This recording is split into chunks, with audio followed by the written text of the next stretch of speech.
जय श्री कृष्णा दोस्तों, स्वागत है आपका हमारे चैनल में। सबसे पहले आप ये बताइए कि हम किस व्यक्ति को सफल मानते हैं। उसे जिसने काफ़ी लंबे समय तक मेहनत की लेकिन परिणाम बड़े नहीं आए, या फिर उसे जिसने मेहनत तो पहले व्यक्ति की तरह ही की लेकिन परिणाम बहुत बड़े लेकर आया। जाहिर है जिसके परिणाम बड़े होंगे वही सफल माना जाता है। लोग परिणाम देखते हैं, उसके पीछे की मेहनत को नहीं देखते। तो बड़े परिणाम लाने के लिए हमें क्या करना होगा? बड़ा परिणाम लाने के लिए हमें कुछ बड़ा करना होगा। बात सही है, लेकिन कुछ बड़ा करना इतना आसान नहीं। हम ऐसा क्या करें कि कुछ बड़ा कर सकें? दोस्तों, बड़ा करने के लिए प्लानिंग की ज़रूरत होती है। इसके लिए हमें कोई बड़ा लक्ष्य बनाना होगा। जितना बड़ा लक्ष्य होगा उतने ही बड़े परिणाम हमें मिलेंगे। बात तो ये भी सही है, लेकिन बड़ा लक्ष्य बनाने के लिए हमें क्या करना होगा? ये बस इसलिए पूछ रहा हूँ क्योंकि दुनिया में बहुत ही कम लोग बड़ा लक्ष्य बनाते हैं। सच तो ये है कि बड़ा लक्ष्य सामने रखना हर किसी के बस की बात नहीं है। लेकिन यदि फिर भी हम बड़ा लक्ष्य खुद के सामने रखना चाहें तो इसके लिए हमें क्या करना होगा? बड़ा लक्ष्य खुद के सामने रखने के लिए हमें बड़ा सोचना होगा। जी हाँ, कुछ बड़ा सोचकर ही हम बड़े परिणाम हासिल कर सकते हैं। हमारी बड़ी सोच ही बड़े लक्ष्य को पाने के लिए प्रेरित करेगी। जितना बड़ा लक्ष्य होगा उसे प्राप्त करने के लिए हम उतने ही बड़े काम करने के लिए हम खुद को प्रेरित करेंगे।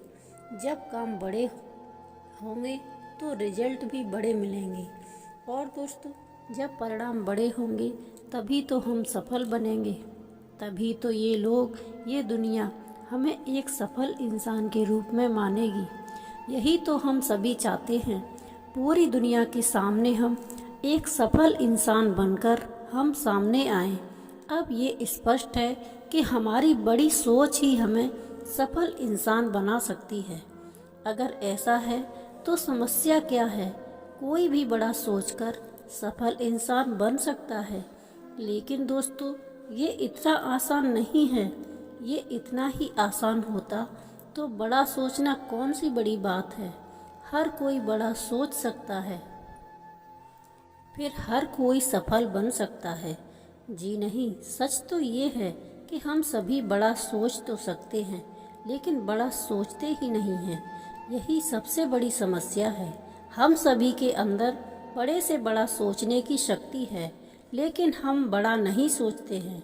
लोग बड़े सपने तो बहुत देखते हैं, लेकिन बड़ा सोचते नहीं हैं।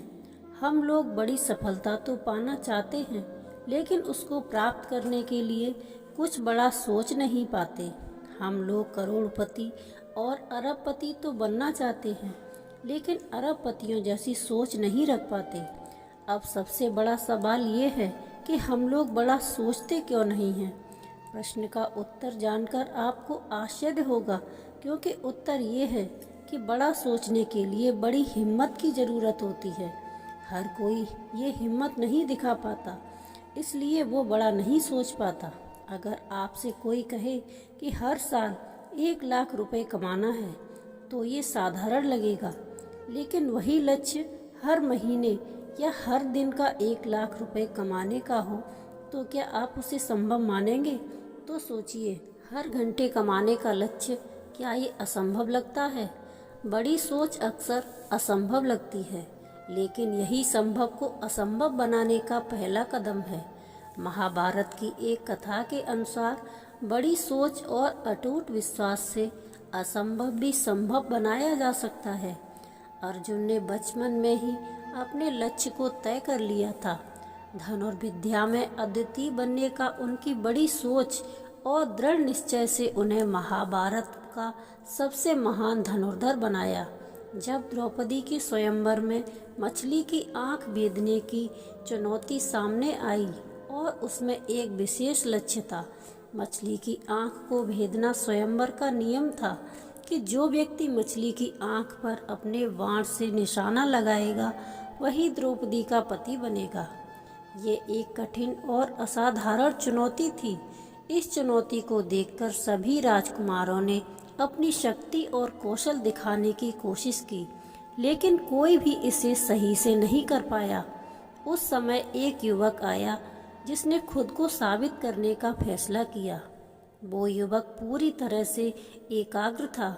उसकी सोच बहुत ही बड़ी थी। उसने सिर्फ मछली की आंख पर ध्यान केंद्रित किया, पर किसी भी अन्य बातों पर ध्यान नहीं दिया।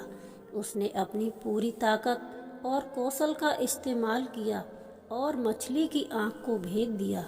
उसकी बड़ी सोच और विश्वास ने उसे सफलता दिलाई। दोस्तों, महाभारत के युद्ध के समय जब भगवान श्री कृष्ण ने अर्जुन को गीता का उपदेश दिया था, अर्जुन युद्ध के मैदान में भ्रमित और निराश हो गए थे। उन्हें ये नहीं समझ आ रहा था कि वह किसके लिए लड़ रहे हैं और क्या सही है और क्या गलत है। वो युद्ध से बचने का प्रयास कर रहे थे क्योंकि उन्हें ये युद्ध कठिन और खतरनाक लग रहा था। लेकिन भगवान श्री कृष्ण ने उन्हें समझाया कि जीवन का उद्देश्य बड़ी सोच रखना है और उस पर विश्वास करना है। उन्होंने कहा, तुम केवल कर्तव्य निभाओ, बाकी सब कुछ भगवान के ऊपर छोड़ दो। श्री कृष्ण ने अर्जुन को यह सिखाया कि अगर कोई अपने लक्ष्य के प्रति पूरी निष्ठा से विश्वास रखता है और उसे प्राप्त करने का निश्चय करता है तो कोई भी बाधा उसे रोक नहीं सकती। अब इस कहानी को पहले वाली कहानी से जोड़कर देखें। जैसे उस व्यक्ति ने मछली की आंख पर पूरा ध्यान केंद्रित किया और उसे भेद दिया, वैसे ही अर्जुन ने श्री कृष्ण के उपदेश को समझा। अपनी बड़ी सोच और विश्वास के साथ युद्ध मैदान में उतरे। उन्होंने पूरी तरह से अपने लक्ष्य पर ध्यान केंद्रित किया और असंभव को संभव बना दिया। ये दोनों कहानियाँ हमें एक ही संदेश देती हैं। अगर हमारी सोच बड़ी है और हम अपने लक्ष्य पर विश्वास रखते हैं तो हमें कोई भी बाधा नहीं रोक सकती, चाहे वह मछली की आंख को भेदने की चुनौती हो या महाभारत के युद्ध में विजय प्राप्त करना।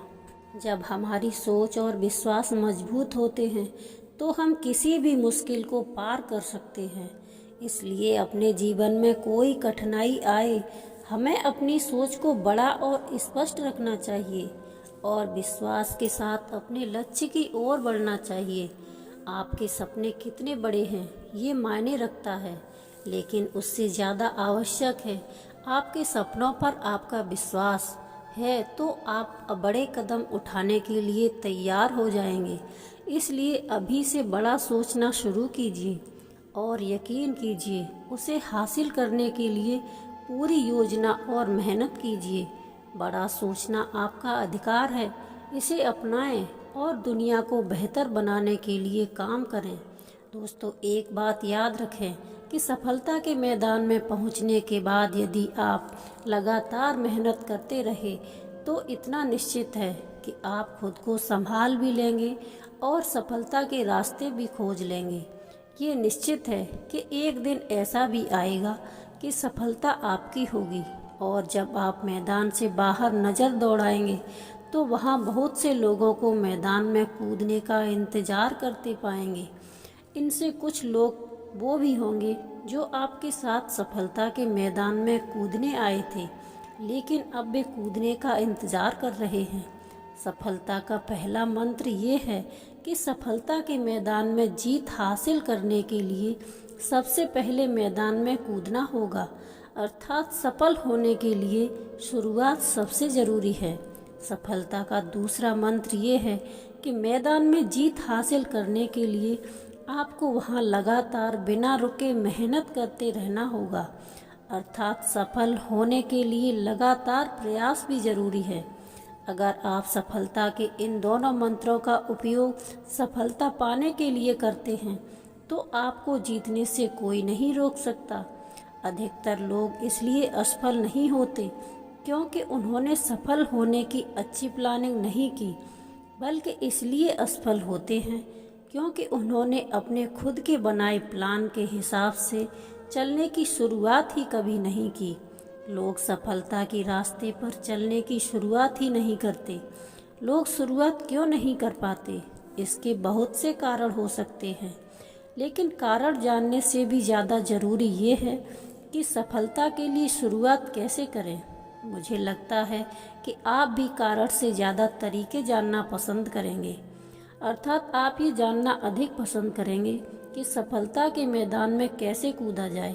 सभी ज़रूरी प्लानिंग करने के बाद अब शुरुआत करना ज़रूरी है, लेकिन इस बारे में अधिकतर लोग यही सोचते हैं कि शुरुआत कहाँ से और कब से की जाए। मैदान में कूदने अर्थात शुरुआत करने का कोई मुहूर्त नहीं होता, लेकिन फिर भी किसी अच्छे कार्य को करने का सबसे अच्छा समय होता है। अभी योजना बनाने के बाद कुछ सोचना नहीं है, तुरंत शुरुआत कर देनी है।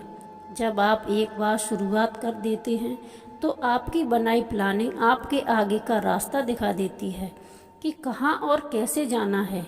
कल से करूँगा, 1 तारीख से करूँगा, आज अच्छा दिन नहीं है, ये सब बहाने बनाने के अलावा कुछ भी नहीं है।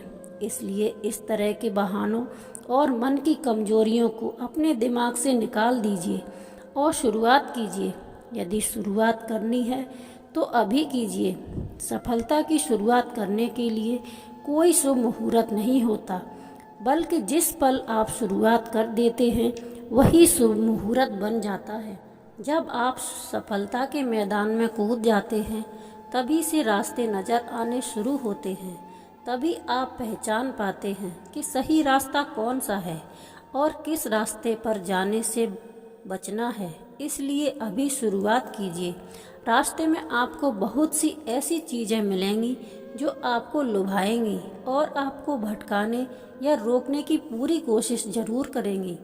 इस समय आपका दूसरा मंत्र काम आएगा। वो मंत्र है सफलता के रास्ते पर बिना भटके हुए लगातार चलना। सफलता के मैदान में हारने वाले लोगों की हार की सबसे बड़ी वजह स्थिरता का ना होना होता है। आपको यही स्थिरता बना के हमेशा रखना है। शुरुआत चाहे साधारण तरीके से हो, जब आप लगातार प्रयास के बाद मंजिल प्राप्त कर लोगे तो धमाका जरूर होगा, जिसकी आवाज़ चारों ओर बिखर जाएगी और उन सभी को सुनाई देगी जो आपको जानते हैं या नहीं जानते हैं।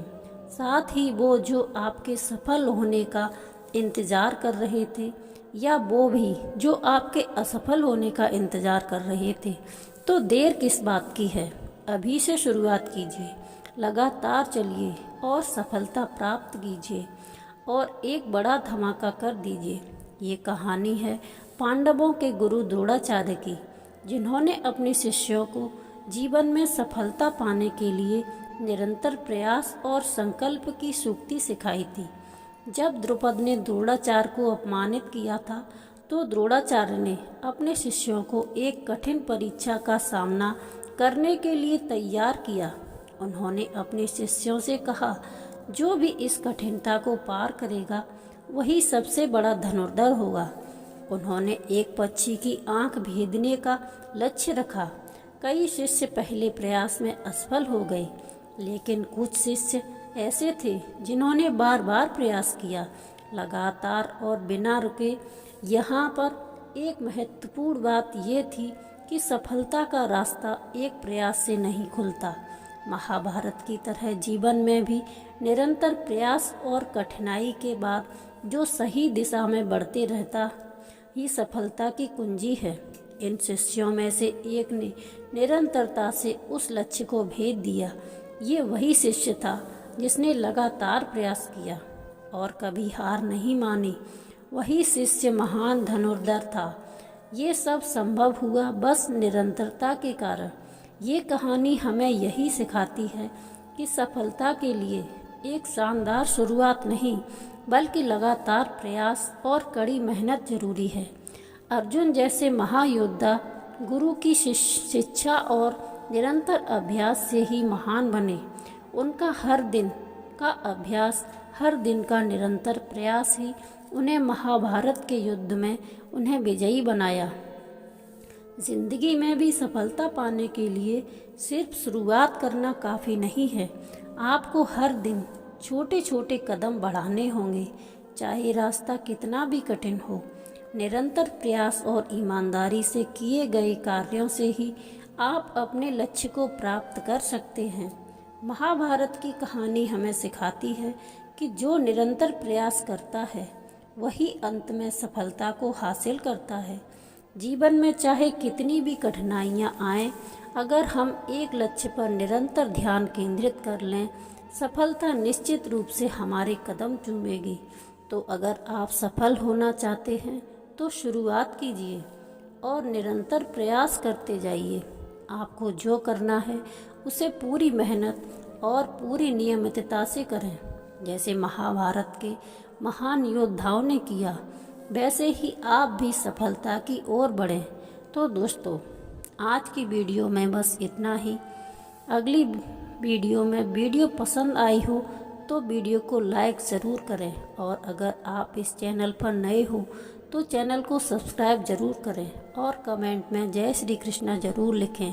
मिलते हैं अगली वीडियो में, तब तक के लिए जय श्री कृष्णा, राधे राधे।